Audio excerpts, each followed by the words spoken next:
Morning, students. Today, yesterday we have discussed about the ninth chapter, forest and wildlife.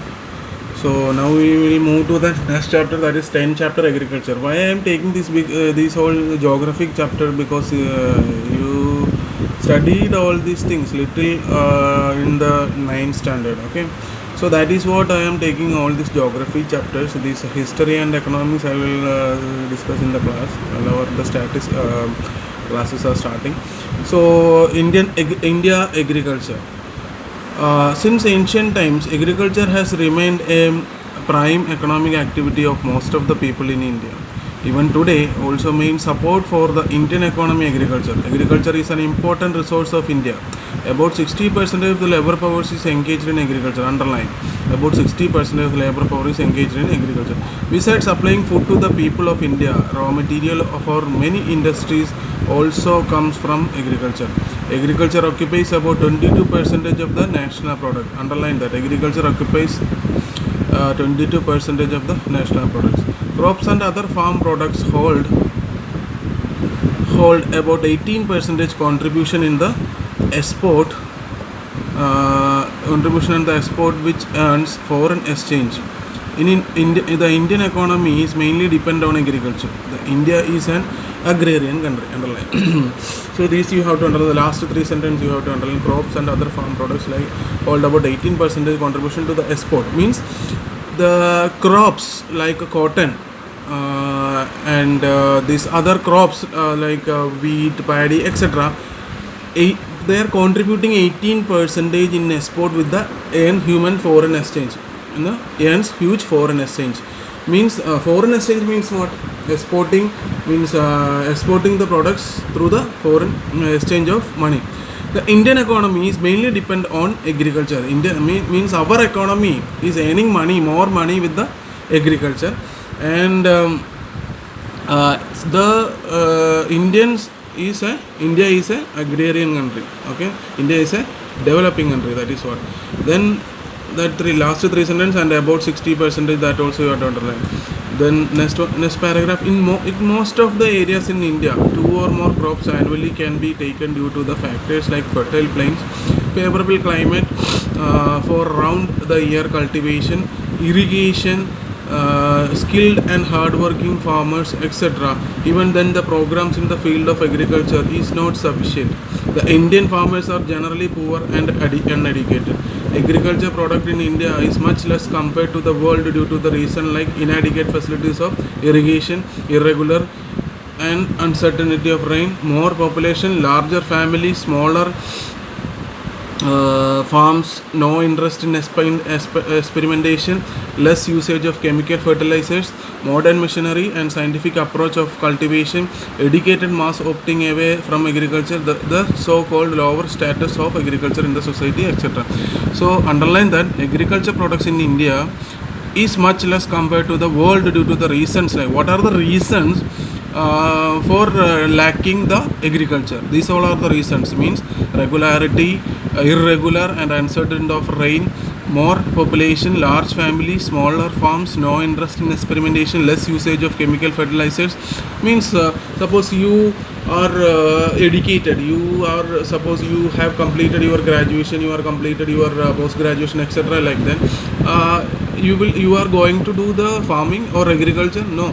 So definitely that is the one of the reason for the lack of agriculture. Means decrease of agriculture. Then types of farming. There are different types of farming are there. The socio-economic condition of the people of India, administrative policy and the entire Indian economy are associated with the agriculture. Farming types are classified according to irrigation methods, farm outputs, economic return. Underline. Farming types are classified according to irrigation methods, farm outputs and economic return. Means irrigation method means water, rainwater harvesting, water, the source of irrigation, source of water means whatever we are getting on for whatever the facilities we are getting for the agriculture, that is known as irrigation. Farm outputs Then farm outputs, where is the farm is situated, where it is availability of water is there. Then economic return, we are earning with the this agriculture, right? So like that. Then first one is subsistence farming, second one is dry farming, third one is wet farming, fourth one is shift agriculture, at last fifth one is plantation agriculture, and sixth one is intensive farming. So subsistence farming, I will explain that first. Subsistence farming means what? Suppose we have a farm, we are doing the farming for selling that crops. That what is that? That is the farming for the economic growth.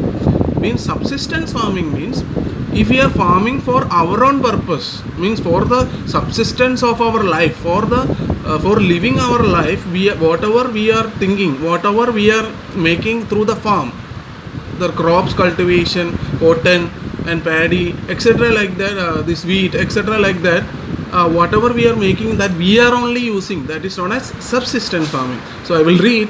After independence, many agriculture development products are being implemented. At the economic condition of Indian farmers is very weak even today. And costly seeds, fertilizers and use of insecticides are not affordable in smaller farm holdings. The farm production is just sufficient for his family and it is consumed the maintenance of the family. Underline that. The farm production is just sufficient for his family and is consumed its maintenance for his family. That is known as subsistence farming. This is called subsistence farming. So even today, Indian agriculture is considered to be an activity for life maintenance only. So and for the life maintenance, whatever the farming we are making, that is known as subsistence farming. Then coming to the next second one, that is dry farming. When the rainfall is inadequate, means if dry farming means it is mainly done on the arid regions or semi-arid regions. Arid regions or semi-arid regions means desert regions or semi-desert regions. So I will read. There the rainfall is inadequate, irrigation facilities are less, their farming is dependent only on rain. Farming is dependent only on rain. That is known as dry farming. Only one crop is taken through the humidity accumulated within the land. Only one crop is accumulated. Only one crop is cultivated on the this type of farming. This is known as dry farming. Crops like jowar, millet and pulses which require less water are grown here. In Gujarat, wheat and gram are grown in the humid soils after the monsoon is over. Means in Gujarat, underline that, in Gujarat wheat and gram. And one more thing, where first sentence, where the rainfall is inadequate, irrigation facilities are less, there farming is dependent only on rain, only one crop is taken through the humidity accumulated within the land. This is known as dry farming. That three sentences you have to underline. So understood what is dry farming and subsistence farming. Subsistence farming means for the subsistence of our life, whatever the farming what we are doing, that is known as subsistence farming. And dry farming means we are doing the farming only on the basis of rain. If the rain is not there, monsoon season only it will happen. Only one crop is through the humidity, only one crop is cultivated on the type of humidity. Then next is wet farming, and the fourth one is shift farming. This we will discuss later. So that's all for the day. So you read the textbook carefully. Every day I am telling it, and you have to read it carefully. And this social science first chapter test is on Saturday. So you prepare well for the test and do well. Okay, thank you.